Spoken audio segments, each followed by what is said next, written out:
श्रीराम जय राम रघुराम।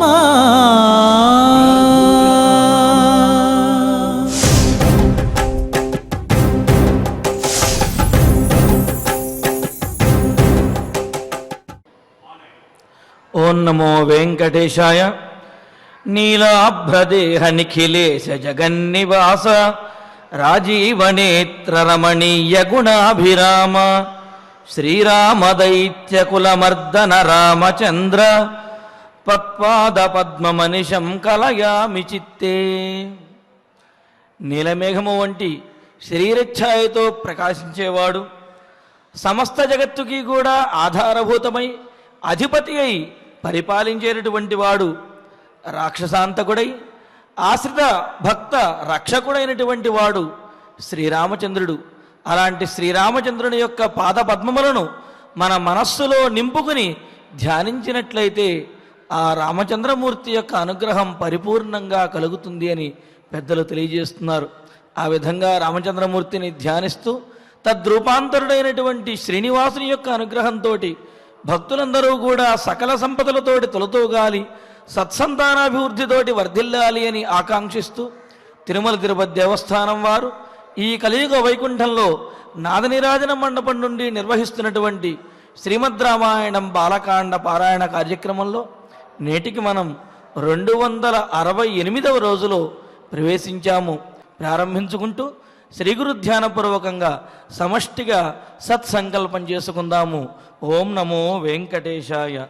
శ్రీ గురు ధ్యానం.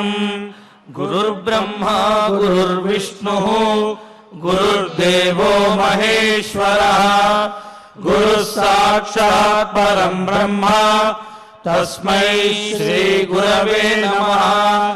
శ్రీనివాస ధ్యానం.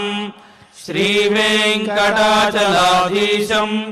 శ్రియాధ్యాసిత వక్షసం శ్రితచేతన మందారం శ్రీనివాసమహం భజే. అథ సంకల్పః.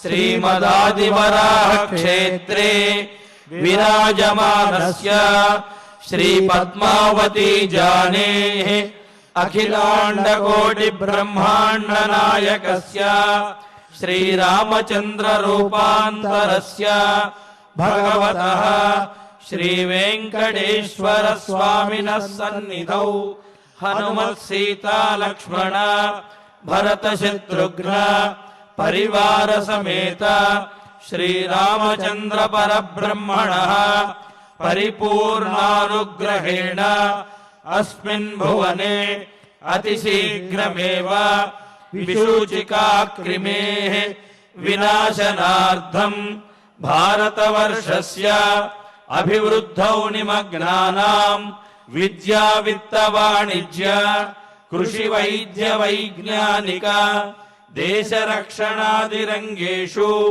విద్యమానానాం ఆస్తిక మహాజనానాం సర్వేషాం సకుటుంబానాం ఆయురారోగ్యైశ్వర్య సద్బుద్ధి ఇత్యాది సర్వశుభఫల ప్రాప్త్యర్థం తేషాం సర్వతోముఖాభివృద్ధి ద్వారా శ్రీరామరాజ్యస్య పునర్వ్యవస్థాపనార్థం అనూఢానాం శీఘ్రమేవ వివాహ సిద్ధ్యర్థం దంపతీనాం అనుకూల దాంపత్య సిద్ధ్యర్థం సంతానార్థినాం శీఘ్రమేవ సత్సంతాన ప్రాప్త్యర్థం తతః పితృదేవతా ప్రీత్యర్థం గో సంరక్షణార్థం చ సకల సంపత్ప్రదే శ్రీమద్ వాల్మీకి రామాయణాంతర్గతే బాలకాండే యథాశక్తి శ్లోక వ్యాఖ్యాన పురస్సరం 37 సర్గ శ్లోక పారాయణం తథా శ్రీ షణ్ముఖ ప్రజ్ఞావర్ధన స్తోత్ర పారాయణం శ్రీ ధన్వంతరి మంత్ర పారాయణం చ అన్యోన్య సహాయేన ఆచార్య ముఖేన కరిష్యామహే. శ్రీ వాల్మీకి ప్రార్థనా. వాల్మీకేర్ముని సింహస్య కవితావనచారిణః శృణ్వన్ రామకథానాదం కో న యాతి పరాం గతిం. శ్రీ ఆంజనేయ ప్రార్థనా. యత్ర యత్ర రఘునాథ కీర్తనం తత్ర తత్ర కృతమస్తకాంజలిం. బాష్పవారి పరిపూర్ణలోచనం మారుతిం నమత రాక్షసాంతకం. శ్రీరామాయణ ప్రార్థనా. వేద వేద్యే పరే పుంసి జాతే దశరథాత్మజే వేదః ప్రాచేతసాదాసీత్ సాక్షాద్ రామాయణాత్మనా. శ్రీరామ ప్రార్థనా. ఆపదామపహర్తారం దాతారం సర్వసంపదాం లోకాభిరామం శ్రీరామం భూయో భూయో నమామ్యహం. శ్రీరామచంద్ర పరబ్రహ్మణే నమః. అథ శ్రీమద్ రామాయణే బాలకాండే 37 సర్గః. శ్రీ గురుభ్యో నమః. శ్రీ వెంకటేశ చరణౌ శరణం ప్రపద్యే. శ్రీరామాయ నమః. గృహీత్వా క్షీరమేకాహ్న సుకుమారవపుస్తదా అజయత్ స్వేన వీర్యేణ దైత్య సైన్యగణాన్ విభుః. బాలసుబ్రహ్మణ్యుడు ఆ రెల్లు పొదలో ఆ కృత్తికలు అందరూ చేరి శుభ్రంగా పండులాగా స్నానం చేయించిన సందర్భంలో పాలు పట్టడానికి సిద్ధపడితే నేనంటే నేను అని వాళ్ళందరూ కూడా తహతహలాడిపోతూ ముందుకు వచ్చేస్తుంటే ఏ ఒక్కరిని అసంతృప్తి పరచకూడదు అని ప్రధానమైన మనస్తత్వం ఉన్న మన కుమారస్వామి, మన స్వామినాథుడు, మన షణ్ముఖుడు అప్పుడు షణ్ముఖునిగా అయ్యేట. ఈ మాట నిన్న అనుకున్నాం కదా. వాళ్ళు అహమహమికయా నేనంటే నేను అని స్పర్ధమానాహ అని పోటీ పడుతూ ఉండే సందర్భంలో వారి ఆనందం, వారి ఉబలాటం గమనించి తల్లికి పిల్లవాడికి ఆకలేసేటప్పుడు పాలివ్వడం కంటే వేరే సంతోషకరమైన విషయం ఏముంటుందండి? మరి అది ఉబలాటం కాదా? అవును. కనుక 6 ముఖాలతోటి ఆ 6 తల్లుల దగ్గర పాలు తాగేట. ఎలా? ఒక రోజంతా తాగుతూనే ఉన్నట్ట. ఎంత ఆశ్చర్యమో! గృహీత్వా క్షీరమేకాహ్న అన్నారు. అంటే ఆశ్చర్యం, ఏదో నేల తడపడానికి ఒక పంపు ద్వారా నీటిని ప్రసరింపచేస్తారనుకోండి. ఆ రైతు ఏ సాయంకాలమో వేసేసి ఆ మోటార్ ఆన్ చేసి ఇంటికి వెళ్ళిపోతాడు. మర్నాడు వచ్చేంత వరకు ఆ నీరు అలా తొడుతూనే ఉంటుంది. ఆ చిలకలన్నీ ఆ క్షేత్రం తడుస్తూ ఉంటుంది. ఆ మాదిరిగానా అని అనిపిస్తుంది. అలా అయితే కథలో రసభంగం అయిపోతుంది. వాల్మీకి మహర్షి ఎంత బాగా చెప్తారో అంత చూసొచ్చినట్టు చెప్తారు కదా. బ్రహ్మగారి వరం కదా, బ్రహ్మగారే కదా వాల్మీకి రభవద్ బ్రహ్మ అని కదా. కనుక ఎంత బాగా చెప్పారంటే గృహీత్వా క్షీరమేకాహ్న అన్నారు. ఒక రోజుతో పాలు తాగి అని ఉంది అక్కడ. దానిలో సూచించబడేటటువంటి ఒక అంతరార్థం ఏమి అంటే వరుసగా తాగుతూనే ఉన్నాడు అని కాదుట అర్థం. మరి ఏమని? మన పిల్లల్ని గమనించండి. వాళ్ళకి ఆకలేసి కేర్ అని ఏడుస్తూ ఉంటారు అనుకోండి.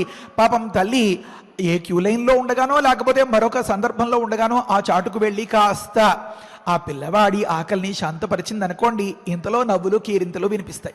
వచ్చేద్దామా అంటే వాడి ఆకలి తీరినట్లు కాదేమో, బహుశా విడిచిపెట్టాడు. అంతలోనే నవ్వుతూ ఉంటాడు, అంతలోనే తాగుతూ ఉంటాడు, అంతలోనే నవ్వుతూ ఉంటాడు, అంతలోనే తాగుతూ ఉంటాడు. ఇది గమనించినటువంటి వాళ్ళ నాన్న నవ్వుకుంటూ ఉంటాడు కదా దూరంగా. ఈ విధంగా ఆ సుబ్రహ్మణ్యుడు ఒక రోజంతా తాగుతున్నాడు, ఆడుతున్నాడు అన్నట్లుగా చెప్పడం కోసం గృహీత్వా క్షీరమేకాహ్న అని చెప్పారన్నమాట. వ్యాకరణ రీత్యా అంటే సంస్కృతం కాస్త పరిచయం ఉన్న వారికి బాగా అనుభవంలో ఉంటుంది.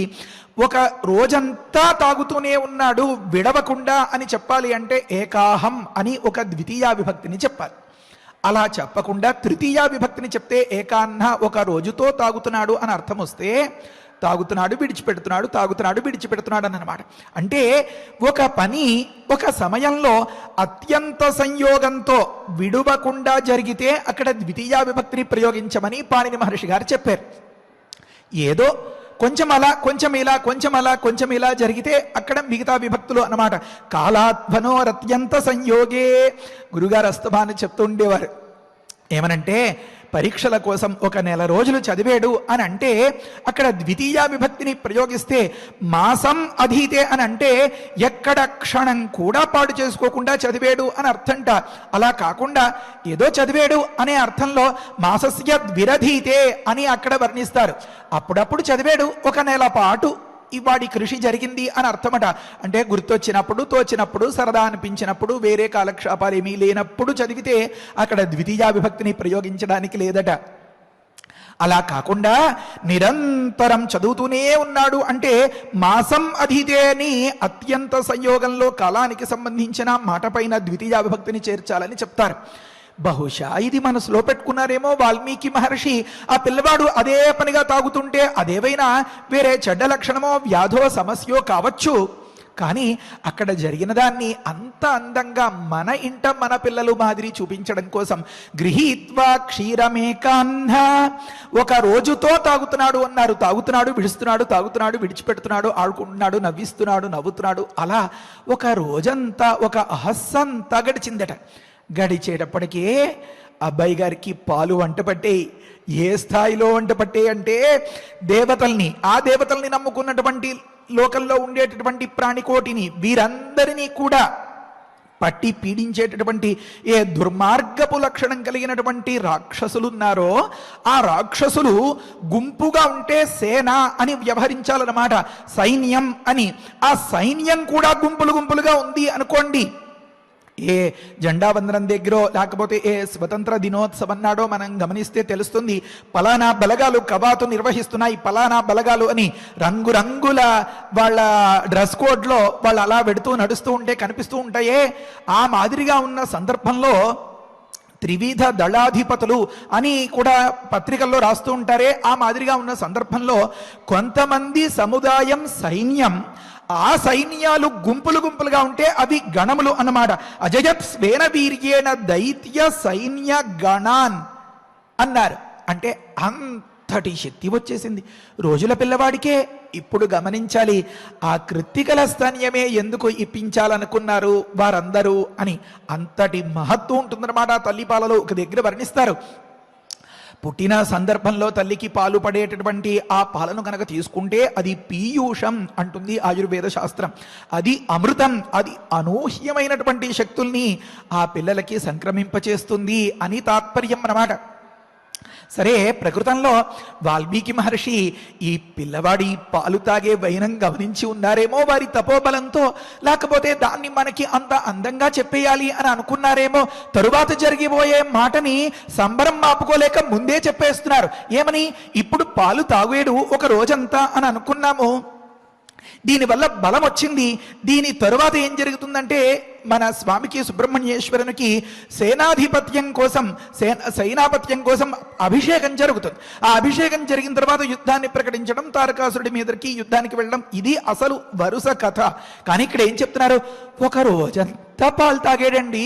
6 దగ్గర 6 ముఖాలతో షణ్ముఖుడు బాలసుబ్రహ్మణ్యుడు, అంతేనండి. ఆ దెబ్బకి అజయత్ స్వేన వీర్యేణ దైత్య సైన్య గణాన్. ఎందుకని అంత సత్తా వచ్చింది, అంత సామర్థ్యం వచ్చింది? విభు సర్వసమర్థుడు మన స్వామి. కోరిన వారి యొక్క కోరికలని అన్నింటినీ తీర్చి వారి గుండెల్లో గూడు కట్టుకుని నిద్రపోయేటటువంటి గుండె గుహలో ఉండేటటువంటి గుహుడు కదా మన స్వామి. మరి షణ్ముఖుడు అంటే చెప్తారు, ఏదో 6 ముఖాలతో 6 తల్లుల దగ్గర పాలు తాగేరండి, ఆ పాత్ర అంతటితో అయిపోయింది, దాని ప్రయోజనం ఇంకా వేరే తర్వాత లేదు అన్నట్లు కాదు. స్వామి లీల చాలా గొప్పగా ఉంటుంది. ఏమని?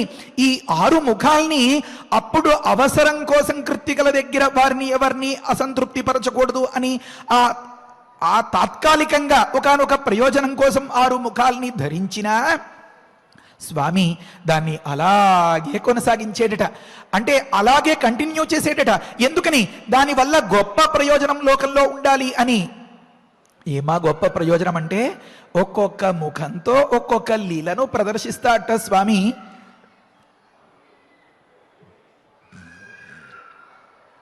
వాళ్ళ అమ్మ నాన్న వీళ్ళు ఎవరైనా చూస్తారనుకోండి, ఆ మయూర వాహనం ఎక్కి ఎలా అయితే మనం కొని తెచ్చినటువంటి ఆ కారు బొమ్మో లేకపోతే ఆ ఇంకొక ఏదో జింక బొమ్మో ఏనుగు బొమ్మో ఇలా ఊగేవి ఏవో ఉంటాయి కదా, ఆ మాదిరిగా ఎక్కి పిల్లలు ఫోజు కొడుతుంటారే, ఆ మాదిరిగా వాళ్ళ కేసి చూసి కిళి విలాసాన్ని ప్రదర్శించేటటువంటి వైనం ఒకటి అట.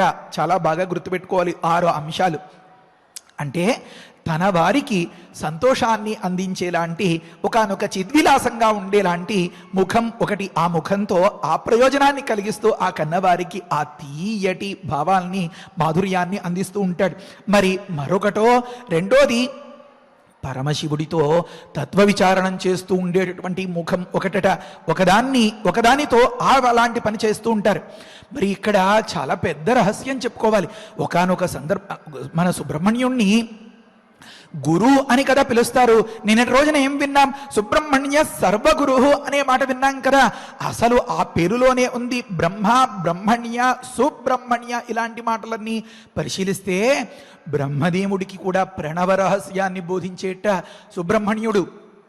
ఆ సందర్భంలో మరి బ్రహ్మగారు ఒకనొక లాగా పరిశీలిస్తే వీడేదో పిల్లకాయ్ అని చెప్పి కాస్త తేలికగా భావించి, నాన్నగారితో పనుండి వచ్చాను, మీ ఆటలేవో మీరు ఆడుకోండి అని కాస్త నిర్లక్ష్యం చూపించిన సందర్భంలో, ఆహా అలాగా నీ సంగతి చెప్తాను అని అనుకున్నారట స్వామి. వెళ్ళారు. ఆ పరమశివుడితో వ్యవహారం అయిపోయింది. ఆ చతుర్ముఖుడు వచ్చేస్తున్నాడు వెనక్కి. మనవాడు షణ్ముఖులు కదా మన సుబ్రహ్మణ్యుడు కనుక, ఆగండి ఆగండి ఆగండి ఆగండి, బ్రహ్మగారు మీతో కొంచెం పని ఉందండి మాకు. ఏమి పని నాయనా? ఏం వెళ్ళేటప్పుడు నన్ను పలకరించకుండా వెళ్ళిపోయారే మీరు? మీరేదో పిల్లలు కదా, మీ ఆటలు మీరు ఆడుకుంటారు, మీతో నాకు పనేముంది నాయనా? నాకేదో జ్ఞాన విషయకమైనటువంటి సందేహం వ్యవహారము ఉండి తండ్రి గారి దగ్గరకు వెళ్ళాను.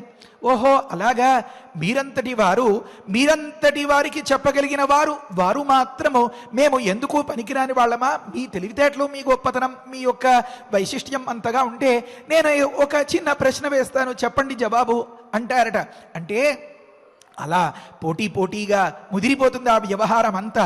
అందరూ గుమిగూడేస్తారు. ప్రణవానికి అర్థం చెప్పమని అడిగినట్లుగా పెద్దల్ని సేవిస్తే ఎన్ని రహస్యాలు తెలుస్తాయో, ఎన్ని విశేషాలో, ఎంత సంబరాలో సుబ్రహ్మణ్యేశ్వరి గురించి గమనిస్తూ ఉంటే మన పిల్లలంతా కూడా అంతంతటి షణ్ముఖీ ప్రతిభను పొందాలనే కదా మనం ప్రజ్ఞావర్ధన స్తోత్రం చదువుతున్నాం.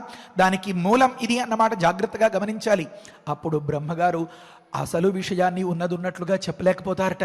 ఎందుకని అంటే సుబ్రహ్మణ్యేశ్వరుడు గురించి ఒక దగ్గర చెప్తారు ఒక చిన్న మాట. అసౌవా ఆదిత్యో బ్రహ్మ అథో వాగేవ సుబ్రహ్మ అని మొదలుపెట్టి జైమినీయ బ్రాహ్మణంలో ఒక విషయం చెప్పారు. సుబ్రహ్మ అంటే వాక్కు.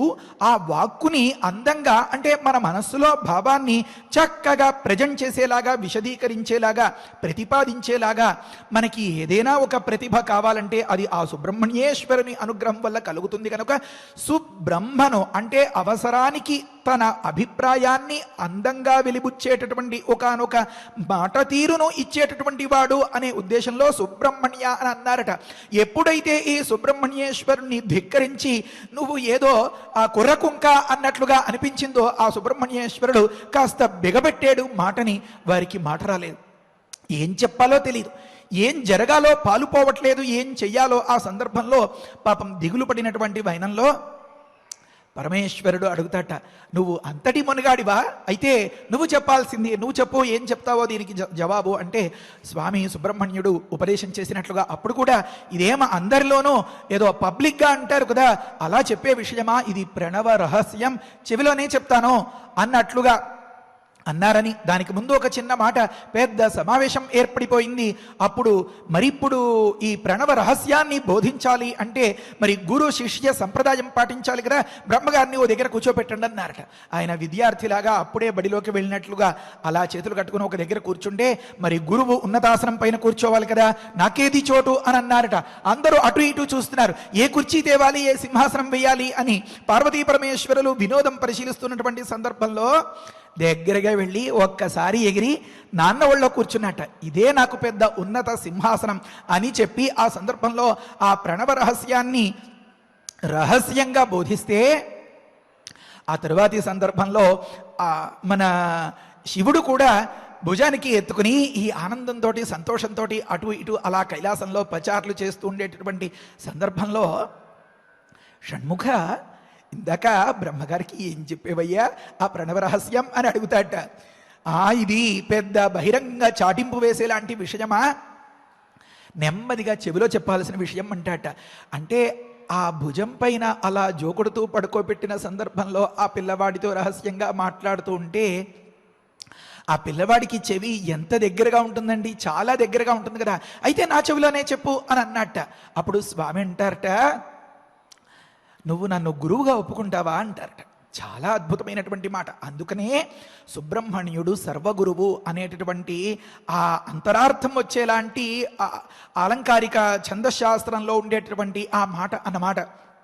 తప్పకుండా ఒప్పుకుంటాను అంటే ఆ ప్రణవ రహస్యాన్ని స్వామికి కూడా బోధించారు అని ఇది దృష్టిలో పెట్టుకుని మన పెద్దలంతా 6 ముఖాలు ఉన్న మన బాలసుబ్రహ్మణ్యుడు ఒక ముఖంతో తన తండ్రి గారైనటువంటి ఆ పరమశివుడితో తత్వ విచారణం చేస్తూ ఉంటాడు కనుక అది రెండవ ప్రతిభ అన్నమాట.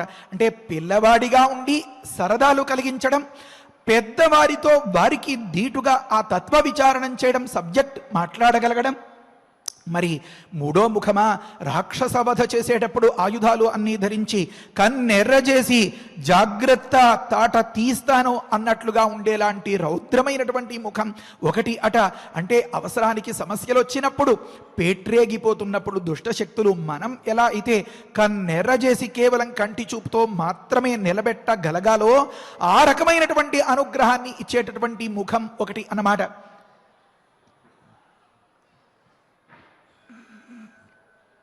మరి 4వ ముఖం ఏమి అన్నారు?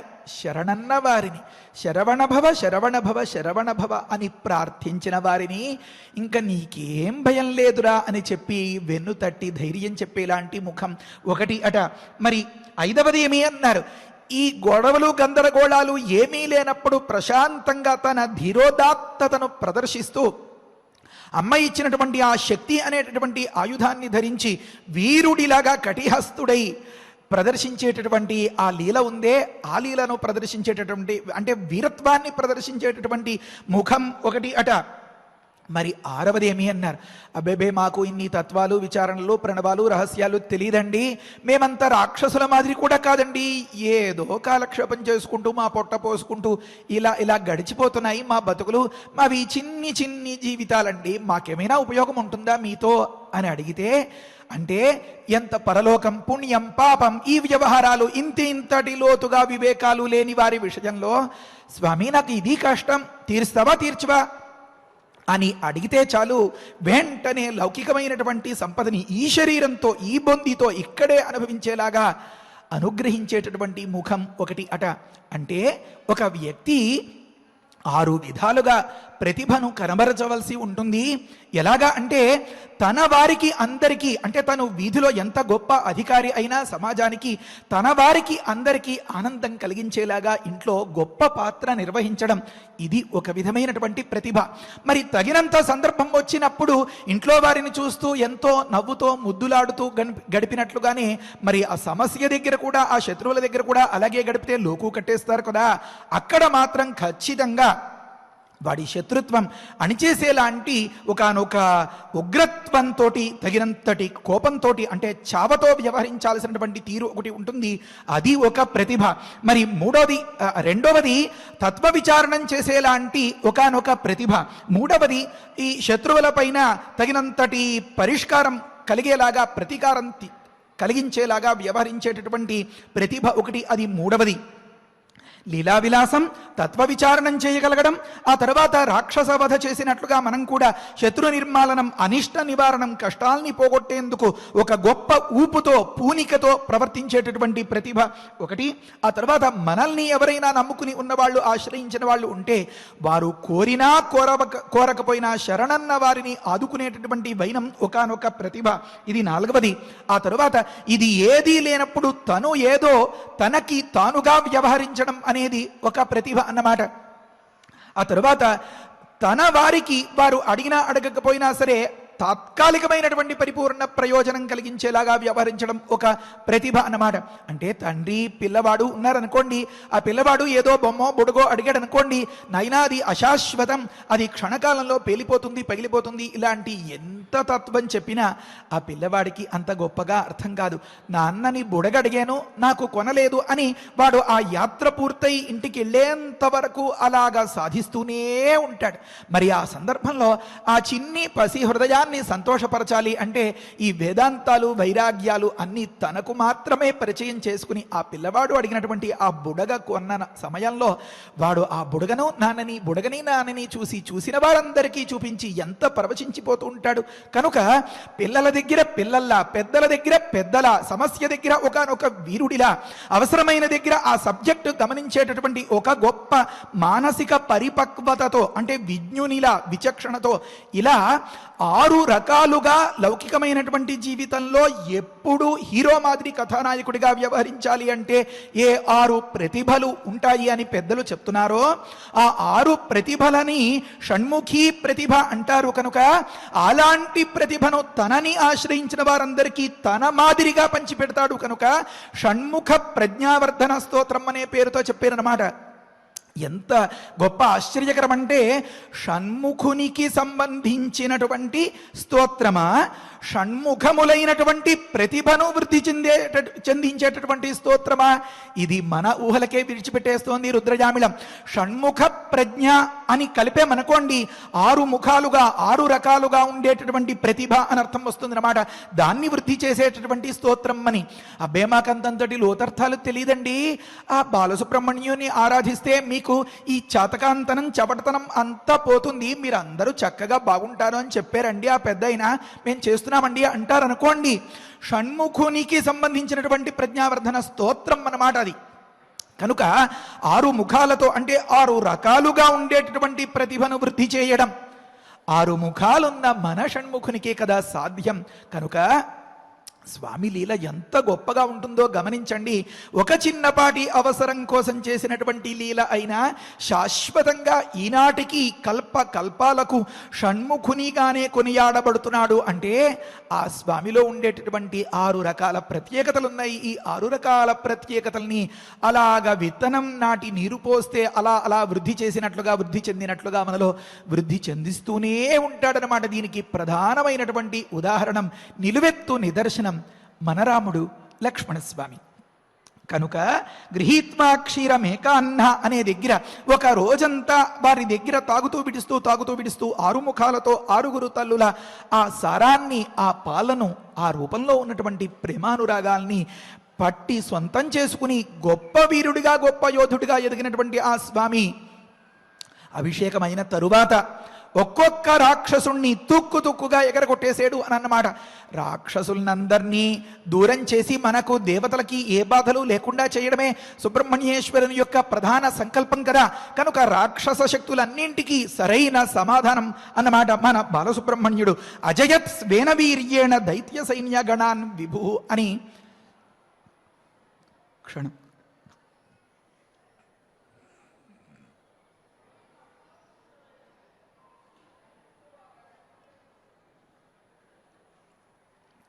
శ్రీరామ. ఆ తర్వాతి వచ్చేటటువంటి అంశాన్ని కూడా వాల్మీకి మహర్షి ముందుగానే చూపించేశారు.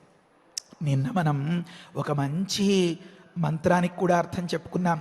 శరవణ భవ పృథివ్యాపస్తేజో వాయురాకాశాత్ 5 తత్వముల యొక్క శక్తిని తనలో ఇముడ్చుకుని ఒక పరిపూర్ణమైనటువంటి స్వరూపమై మనల్ని అంతటి పరిపూర్ణ స్వరూపుల్ని చేయడం కోసం అలా అక్కడక్కడి నుంచి జారి గెంతుకుంటూ వచ్చి తనని ఆశ్రయించిన వారు దిగజారిపోకుండా పట్టి నిలబెట్టేటటువంటి ఒకానొక మహత్తత్వం ఏదైతే ఉందో అది శరవణ భవ.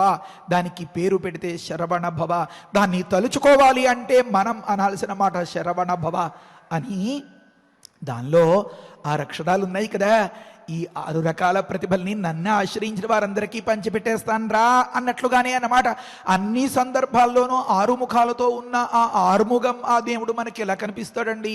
రకరకాల సమస్యల్లో ఉన్నప్పుడు కనుక ఆ మాటను ఉచ్చరించినంత మాత్రం చేతనే ఆ అర్థాలు వచ్చేస్తాయి కనుక 6 రకాల ప్రజ్ఞలు మనకు కలిగిపోతాయి అన్నమాట. ఇది ఒక తాత్పర్యమైతే శరవణ భవాలు 6 అక్షరాల్లో మొదటి 5 అక్షరాలు పంచతత్వాల్ని తెలుపుతున్నాయి. భూమిని అంటే నేల, నిప్పు, నీరు ఈ వరస మారడానికి కూడా కారణం మనం అనుకున్నాం. స్వామి యొక్క ఆవిర్భావ సమయంలో ఎవరెవరు ప్రవర్తించారో ముందు పృథివీ, ఆ తర్వాత అగ్నిదేవుడు, ఆ తర్వాత గంగ నీరు. కనుక పృథివీ ఆపహ తేజ అనే వరసను మార్చి నేల, నిప్పు, నీరు అనే వరసతో ఉన్నటువంటి అర్థాన్ని ఇచ్చేలాగా శరవణ భవ అనే అర్థం వచ్చేలాంటి శరవణ భవ అనే మంత్రాన్ని ఉపదేశం చేశారు పెద్దలు అని. దానిలో 5 అక్షరాల్ని విడదీస్తే 6వ అక్షరం వా అని. ఈ మొట్టమొదటి కూడా వా అని ఒక అక్షరం వచ్చింది. అది నీటిని జలతత్వాన్ని తెలిపేటటువంటి బీజం అని పెద్దలు చెప్తారు. మళ్ళీ ఇంకొకసారి ఎందుకండి ఆఖరిని వా అని వచ్చింది అంటే ఇది తెలిస్తే నిజంగా మీరందరూ కూడా ప్రయత్నంగానే వా సుబ్రహ్మణ్య అనుకుంటారన్నమాట. శరవణ భవ అన్నప్పుడు ఆఖరి అక్షరం ఏమో అంటే తనని ఆశ్రయించిన వారందరికీ కూడా అమృతత్వ ప్రాప్తిని కలిగిస్తాను అని. ఏ శబ్దశక్తి మహాత్మ్యం చేత వా అన్న ఒక్క అక్షరం ఉచ్చరించినంత మాత్రం చేతనే ఎటువంటి దీర్ఘరోగికి కూడా పరిపూర్ణమైనటువంటి ఆరోగ్యం కలుగుతుందో, అమృతత్వ ప్రాప్తి కలుగుతుందో దాన్ని మనస్సులో ఉంచుకున్నటువంటి మన పెద్దలంతా విష్ణు సహస్రనామాన్ని ఉపదేశం చేస్తూ మొట్టమొదట వకారంతో మొదలయ్యేలాగా విశ్వం విష్ణు వషట్కార అన్నట్లుగా 3 అమృత బీజాల్ని చొప్పించి దివ్యమైనటువంటి సహస్రనామాన్ని ఉపదేశం చేశారో, ఏ రకంగా అయితే వైద్యుడి దగ్గరికి వెళ్ళినప్పుడు పెద్ద లిస్టు చార్టు మాత్రలన్నీ రాసిచ్చి ఆ క్షణంలో వెంటనే ప్రయోజనం కలిగేలాగా ఒక సూది మందు ఇస్తాడో అలాగా 3 అమృత బీజాల్ని చొప్పించినటువంటి ఆ విష్ణు సహస్రనామంలో మొట్టమొదటిగా ఉన్నటువంటి ఏ వకారం అయితే ఉందో ఆ అమృతత్వ ప్రాప్తిని కలిగించేటటువంటి శక్తి కల వం అనే ఆ అమృత బీజాన్ని ఆ 0 పక్కకి జరిపి వా అని చెప్పారట. గమనించండి, వా సుబ్రహ్మణ్య అనిపిస్తుందా లేదా? కనుక శరవణ భవ అనే దానిలో ఎన్ని మంత్రశాస్త్ర రహస్యాలో, ఎన్ని ప్రత్యేకతలో వెరసి చిట్ట చివరికి లెక్క వేస్తే ఆఖరికి మనకి తేలేటటువంటి అంశం ఏమి అంటే శరవణం అంటే అమ్మ పార్వతి. అమ్మ ఒడిలో ఉన్నటువంటి పిల్లవాడు ఏ తల్లి కోరినా ఆ తల్లి ఒడి ఖాళీగా లేకుండిపోకుండా ఆ తల్లికి పిల్లవాణ్ణి అనుగ్రహించి మంచి బిడ్డలతో కాపాడి రక్షించేటటువంటి మన సుబ్రహ్మణ్యుడు అని మన రాముడి మనస్సులో సుప్రతిష్ఠితం అయ్యేలాగా విశ్వామిత్ర మహర్షి చెప్పినట్లుగా వాల్మీకి మహర్షి మనకి చెప్తున్నారు అని లవకుశులు ఆనాటి అశ్వమేధ మహామండపంలో పాడుతున్న పాటను ఈనాటి నాద నీరాజన మండపం పైన మనం అనుకుంటున్నామన్నమాట కదా. కనుక గృహీత్వా క్షీరమేకాహ్న సుకుమార వపుస్తద అజయత్స్వేన వీర్యేణ దైత్య సైన్య గణాన్ విభు అని అన్నారు. అయితే ఉండబట్టలేక చెప్పేసినటువంటి మాట రాక్షస సేనలను జయించడం. దానికి ముందు జరగాల్సినటువంటి అంశం ఏమి అంటే సురసేన గణపతిం తతస్తమతులద్యుతిం అభ్యషించన్ సురగణా సమేత్యాగ్ని పురోగమాః. స్కంద జననం వింటేనే చాలా అద్భుతాలు జరుగుతాయి అంటారు. ఆ స్కందుని యొక్క అభిషేకం గమనిస్తేనా ఇంకా లోకంలో అందరి దగ్గర పట్టాభిషిక్తుడైపోయి అన్ని విధాల తన మాట చెల్లుబాటుగా ఉండేలాగా అంతటి ప్రజ్ఞావంతుడవుతాడని ఫలశ్రుతి అహో అనిపించేలాగా చాలా గొప్పగా చెప్తారన్నమాట. కనుక మహాభారతంలో అక్కడ చెప్పినటువంటి అంశాన్ని సూక్ష్మంగా కొద్దిసేపు వివరించుకుందాం. సావధానంగా వినాలి. ఈ రోజుతో ఈ అభిషేకం ప్రక్రియ అయిపోతుంది. రేపటి రోజుతో మన సర్గ పూర్తి. ఎల్లుండి అఖండ పారాయణమే మనకి.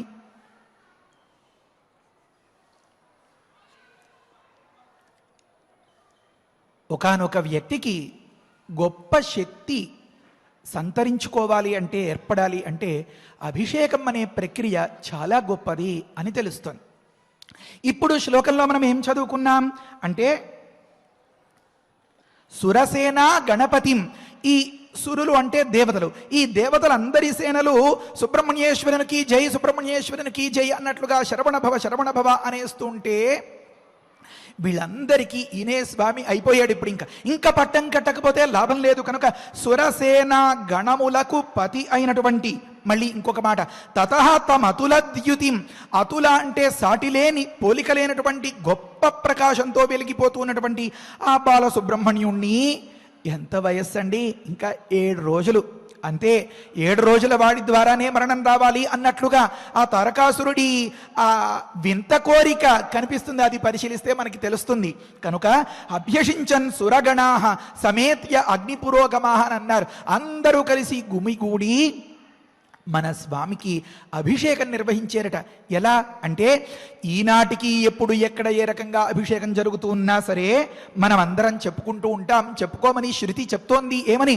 ఓం వసవస్త్వా పురస్తాదభిషించంతు గాయత్రేణ ఛందస, రుద్రాస్త్వా దక్షిణతోభిషించంతు త్రైష్టుభేన ఛందస, ఆదిత్యాస్త్వా పశ్చాదభిషించంతు జాగతేన ఛందస, విశ్వేత్వా దేవా ఉత్తరతోభిషించంతు మానుష్టుభేన ఛందస, బృహస్పతిస్త్వోపరిష్టాదభిషించతు పాంక్తేన ఛందస అని ఇలా మొదలుపెట్టి, దేవతల్లో గణదేవతలు ఉంటారు, వసువులు, రుద్రులు, ఆదిత్యులు, విశ్వేదేవులు, ఈ రకంగా వీరందరూ ఒక్కొక్క దిక్కున అలాంటి సువర్ణ కలశాలతో అతి విలువైనటువంటి ఆ తీర్థాల నుంచి పట్టుకొచ్చినటువంటి ఆ నీటిని అంతని పరమ పావనములైనటువంటి ఆ ఉదకాల్ని అన్నింటినీ పట్టి అభిషేకం చేస్తుంటే, స్వామి మనం అభిషేకం చేసుకునేటప్పుడు చెప్పుకోవాల్సిన భావం ఇదన్నమాట. ఈ నా చేతులు కాదు, ఆ వసుదేవుల చేతులు. ఈ నా ప్రయత్నం నా ప్రయత్నం కాదు, ఆ రుద్రగణం యొక్క ప్రయత్నం.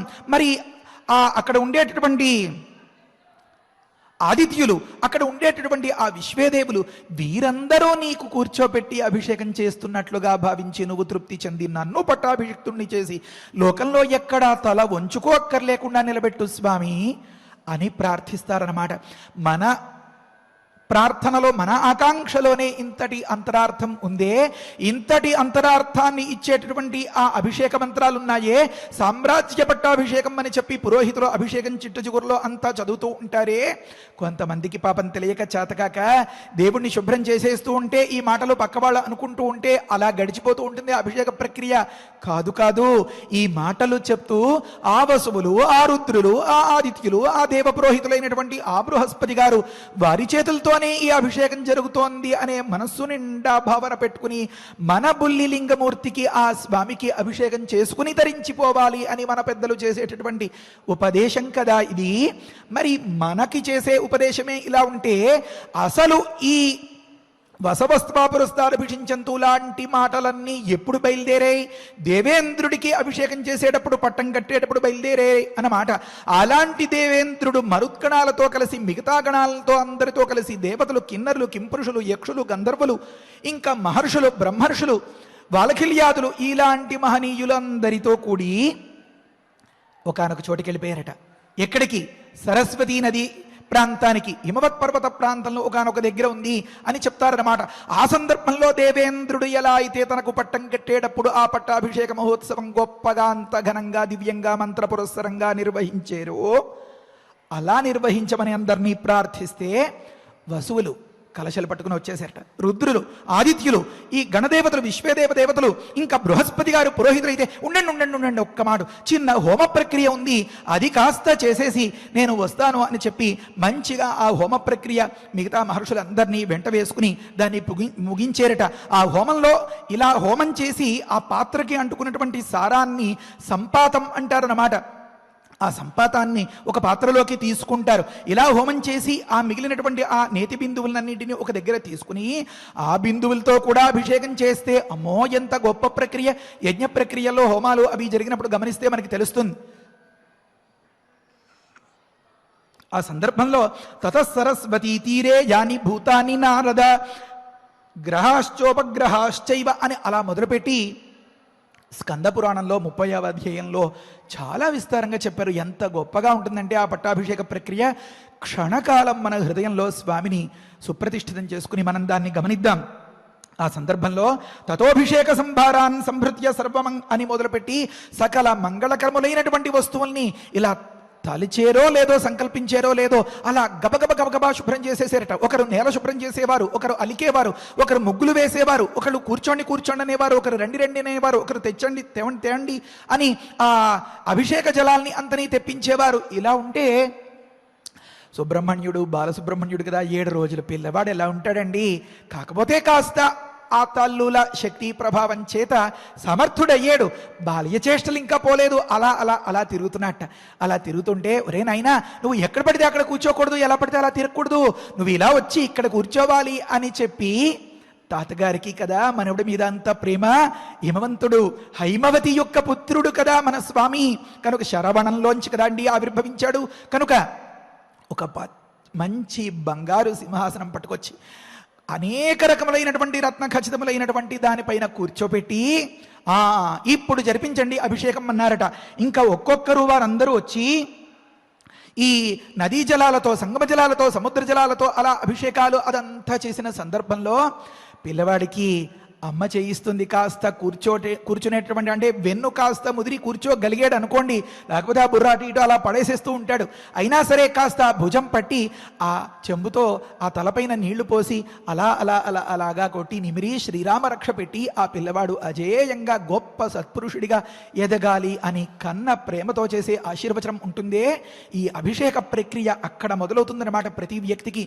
అలాంటి అభిషేక ప్రక్రియ ఇంత మహత్వం ఉన్నది అని గమనించి తను పిల్లవాడిగా ఉన్నప్పుడు జరిపించినటువంటి ఆ తల్లి, ఆ వైనం, ఆ విషయాలు, వ్యవహారాలు ఒక దగ్గర తనవారు అందరూ తనని తనవారిగా భావిస్తూ షష్ఠిపూర్తి మహోత్సవంలో మరి కొడుకులేమి, కోడళ్ళేమి, మనవులేమి, స్నేహితులేమి, బంధువర్గమేమి, వారు వీరు, పురోహితులు, గురువులు అందరూ కలిసి మళ్ళీ కూర్చోపెట్టి ఇద్దరిని ఒక్కటిగా భావించి మళ్ళీ అభిషేకం చేయిస్తారు. అంటే ఏ విధమైనటువంటి దుష్టశక్తులు వారి దగ్గరికి చేరకూడదు. వారు ఇప్పటికి 60 గడిస్తే మరీ శతాజుఃపురుష శతేంద్రియ అన్నట్లు శేష జీవితం అంతా హాయిగా సంతోషంగా ఏ చీకు చింతలు లేకుండా సుఖంగా గడపాలి అని చేసేటటువంటి అది ఒకనొక పట్టాభిషేక మహోత్సవం. అయ్యా ముగించేస్తాను ఒక్క 2 నిమిషాలు. అయితే దీన్ని గమనించి ఈ అభిషేకోత్సవం, ఈ ప్రక్రియ అంతా చాలా వైభవంగా జరిగింది. మంత్రాలు చదివేవాళ్ళు కొంతమంది, జలాలు తెచ్చేవాళ్ళు కొంతమంది, ఆ కలశలతో అభిషేకాలు చేసేవాళ్ళు కొంతమంది, అభిషేకం చేసిన తర్వాత ఆ కలశల్ని కిందకి పక్కకి తీసుకునేవారు కొంతమంది, ఇలా రకరకాలుగా ఆ అభిషేకోత్సవం గొప్పగా జరిగిపోయిన సందర్భంలో ఇంకా చదివింపులు వస్తాయన్నమాట. ఒక్కొక్కరు చదివిస్తూ ఉంటారు. ఒక్కొక్కరు వచ్చి మరి ఆ నాన్నగారు వచ్చి, నాయనా నీకు ఈ భూతగణాన్ని అంతని అనుచరవర్గంగా సమర్పిస్తున్నాను, అప్పచెప్తున్నాను, బహుకరిస్తున్నాను, వీటితో జతలో ఉండి నువ్వు చక్కగా నీ వ్యవహారం చేసుకో అంటారట. మరి మహావిష్ణువు వచ్చి ఏం చేశారంటే వైజయంతిమాలని ఇచ్చారట. అనంతమైనటువంటి శక్తిని ఇచ్చేటటువంటి ఒకానొక ఈ పద్మములో అన్నిటితో కూర్చున్నటువంటి మాల చాలా అద్భుతమైనది. మరి ఇలా ఒక్కొక్కరు ఒక్కొక్క రకంగా ఇచ్చేస్తుంటే మరి అదంతా చాలాసేపు పడుతుంది. అదంతా చెప్తే సమయం అయిపోయింది కదా. ముఖ్యమైన మాట అనుకోవాలంటే, ఇంతమంది పిల్లవాడు సంతోషించేలాగా కొన్ని విధాలు, పిల్లవాడికి ఉపకారం జరిగేలాగా కొన్ని విధాలు, నా దగ్గర ఉన్నదని సమర్పించేసుకుని నేను ఆనందపడిపోవాలి అని కొంతమంది, ఇలా తలొక రకంగా చదివింపులు చదివిస్తూ ఉంటే, ఆగండి ఉండండి అని ఆ పార్వతీదేవి పట్టుకొచ్చిందట. ఏమది అంటే, తన పిల్లవాడి మాన సంరక్షణం చేసేటటువంటి అరజసీ వాససి అంటారు. ఎక్కడ పడిదొల్లినా సరే అస్సలు మాయనటువంటి గొప్ప శుభ్రమైనటువంటి సూర్యప్రభ కలిగినంతటి ఉత్తమములైనటువంటి దేవతా వస్త్రాల్ని తెచ్చి తన బాలసుబ్రహ్మణ్యుని మనాన్ని కాపాడింది అట. ఆ సందర్భంలో అక్కడ చెప్తారు ఎంతెంత గొప్ప మాటలంటే, ఉమా దదౌ చారజసీ వాససి అంటారు. రజస్సు అంటే దుమ్ము, ధూళి, మట్టి. అరజసి ఎప్పటికీ మాయనటువంటి వాససి వస్త్రాన్ని ఇచ్చిందట. గంగాదేవి కమండలాన్ని ఇచ్చిందట. మరి బృహస్పతి గారు మంత్రదండాన్ని ఇచ్చారట. గరుత్మంతుడో, ఇది ముఖ్యమైనటువంటి మాట, మయూరాన్ని తెచ్చి ఇచ్చేటట. గరుత్మంతుడికి సోదరుడు మయూరము అని చెప్తారు. అంటే నెమలి వాహనం అన్నమాట. మరి ఆ మయూర అనే దానిలో ఎంత అద్భుతమైనటువంటి అంతరార్థం ఉందో. ఇలాగా వారందరూ బహుమతులు అప్పచెప్తే అంతా అయిపోయిందా? సరే అని చెప్పి సుబ్రహ్మణ్యుడు వారిని అలా వరుసగా నుంచోపెట్టి ఒక్కొక్కరికి ప్రత్యేకంగా సాష్టాంగ నమస్కారం చేసి వచ్చి సింహాసనంలో కూర్చుని, ఇప్పుడు మీకేం కావాలో అడగండి అని అంటాట. మీకు వరదానం చేస్తాను నేను అని. వాళ్ళందరూ నవ్వుకుని దగ్గరగా చేరి, నాయనా నువ్వు మాకిచ్చే వరమేమి, ఈ రాక్షస పీడలోకానికి చేయకుండా అనుగ్రహించావయ్యా సుబ్రహ్మణ్య అని చెప్పి ఎత్తుకుని ముద్దాడినటువంటి ఆ బాలసుబ్రహ్మణ్యం యొక్క దివ్యమైనటువంటి మూర్తి 6 ముఖాలతో మనందరికీ కూడా 6 విధములైనటువంటి ప్రతిభను ప్రసాదించేలాగా అనుగ్రహించి రక్షించుగాక. ఈరోజు మంగళవారం చాలా ప్రశస్తం. రేపటి రోజున మరికొంత కథని మనం వివరించుకుందాం. ఇప్పుడు ఈ 3 శ్లోకాలని పారాయణం చేసుకుందాం. ఇందులో ఫలశ్రుతి ఉంది, చాలా ప్రత్యేకమైనటువంటి అంశం. మనం గురువారం నాడు షష్ఠీదేవి స్తోత్రం చదువుకోబోతున్నాం. అది అన్ని విధాల ప్రతి ఒక్కరికి ప్రతి ఒక్క అవస్థలో ప్రతి ఒక్క దశలో వెన్నంటి అదృశ్య శక్తిగా ఉండి రక్షించేలాంటి ఒక దివ్యమైన శక్తి మన జేబులో ఉన్న రూపాయి మాదిరి అందుబాటులోకి తెచ్చేది. షష్ఠీదేవి స్తోత్రం చాలా ప్రశస్తమైనది. ఏమాత్రం అవకాశం ఉన్నా ప్రజ్ఞావర్ధన స్తోత్రం గురించి, షష్ఠీదేవి స్తోత్రం గురించి రేపటి రోజున కొద్దిగా ప్రస్తావించుకుందాం. హరజే నమః. స్వస్తి. పారాయణ చేసుకుందాము. గృహీత్వా క్షీరమేకాహ్నా సుకుమారవపుః తదా అజయత్ స్వేన వీర్యేణ దైత్యసైన్యగణాన్ విభుః సురసేనా గణపతిం తతస్తం అతులద్యుతిం అభ్యషించన్ సురగణాః సమేత్య అగ్నిపురోగమాః ఏషతే రామ గంగాయాః విస్తరః అభిహితో మయా కుమారసంభవశ్చైవ ధన్యః పుణ్యః తథైవ చ భక్తశ్చ యః కార్తికేయే కాకుత్స్థ భువి మానవః ఆయుష్మాన్ పుత్రపౌత్రైశ్చ కందసాలోక్యతాం వ్రజేత్ ఇత్యార్షే శ్రీమద్ రామాయణే బాలకాండే సప్తత్రింశః సర్గః. కుమారస్వామి యొక్క అభిషేక విశేషాలను ఈరోజు చక్కగా విన్నాము. శరవణ భవ అనే ఆ శబ్దంలో ఉన్నటువంటి మహాత్మ్యాన్ని కూడా తెలుసుకున్నాము. సహజంగా చెబుతారు అల్పాక్షరం అసందిగ్ధం సారవద్ విశ్వతోముఖం అని. అంటే అల్పమైనటువంటి అక్షరములతోటే విశ్వతోముఖమైనటువంటి అర్థాన్ని ప్రతిపాదించేటువంటి శబ్దములు ఉంటాయట. మరి అటువంటి శబ్దము శరవణ భవ అనే శబ్దము. మరి అంతటి మహత్తు కలిగినటువంటి ఆ కుమారస్వామికి సురసేనా గణపతిగా అదేవిధంగా ఆయనకు పట్టాభిషేకాన్ని చేశారట.